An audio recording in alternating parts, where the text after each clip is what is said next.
আজ হচ্ছে শুক্রবার, আজকে ভোটের দিন, তাই আমরা চৌপতি যেতেছি। ছেলেটা কালকের থেকে পায়খানা করতেছে, তো ওর বাবা ওদিকে চলে যাবে বিয়ে বাজাইতে, আমি ওদিক দিয়ে ওষুধ নিয়ে চলে আসবো। চলে যেতেছি বিয়ে বাজাইতে, একসাথে যাইতেছি সবাই। ওদিক থেকে এসে আমি রান্না করলাম পটল ভাজা আর করলা আলুর ভাজা আর ডাল রান্না করছিলাম। এসে প্রথমে আমি জামা কাপড় দিলাম, এই যে এতগুলো জামা কাপড় ছান টান করে রান্না করছিলাম। এখন একটু ঘুরতে যাব। কদিন থেকে তো মনে করো তোমাদের সঙ্গে ভালো করে ভিডিও করতে পারি না, ছানাই বাজায় না তোমার দাদা, ভালো করে ভিডিও করতে পারি না, বাড়িতে থাকি না, কোথাও কোথাও ঘুরতে যাই। তা রবিবারের দিন আবার চড়ক আছে, আবার চড়কের মধ্যে যাব। যতদূর চেষ্টা করব তোমাদেরকে দেখাইতে। এখন একটু ঘুরতে যাব বাচ্চা দুটিকে নিয়ে। তোমাদের দাদা ভাই এখনও আসে নাই, বাসি বিয়ে বাজায়ে।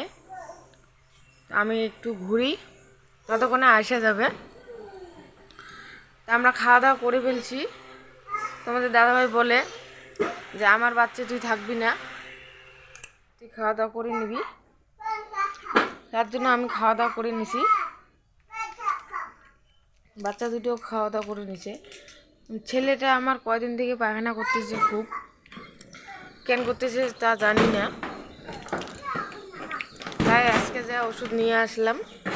350 টাকা লাগলো ওষুধ আনতে। ওষুধও খাইতে চায় না। দেখো এদিকে রাস্তার দিকে আসলাম, দেখিয়া ওর দাদা ওকে গাড়িতে টানতেছে। ছোটটা ভয় পায় দেখে নামে গেল, বড়টা এখন চড়ছে। আর যে এখন শুনে আসলো, বিকেল বাজে গেল 5:30। খাওয়া দাওয়া করে আসছি, আর রাত্রেবেলা একবারই হবে। দুপুরের খাওয়া একবারে খাওয়া দাওয়া করে আসছে। তা আমরা তো খাওয়া দাওয়া করে নিছি, একটু ঘুরে আসলাম। এখন বাচ্চা বলতেছে বলে দোকান যাবে, এই দোকানে নিয়ে যাই একটু। চৌপতি থেকে এসে খাওয়া দাওয়ার মধ্যে বসে গেল, অনেকক্ষণে আসছে। তা আমি আজকে রান্না করছি ডাল, সজনা দিয়ে রান্না করছি, পটল ভাজা করছি, আলু করলে ভাজা করছি।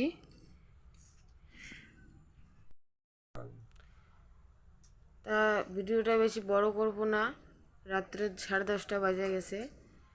আমরা তো আগেই খাওয়া দাওয়া করে নিয়েছিলাম, বাচ্চা দুটো তো আগে ঘুমিয়ে গেছে। আর এখন তোমার দাদাভাইকে খাওয়া দাওয়া করতেছে। তা আমার ভাই বোন চ্যানেলটা যদি তোমাদেরকে ভালো লেগে থাকে, লাইক কমেন্ট সাবস্ক্রাইব করে দিও। শুভরাত্রি।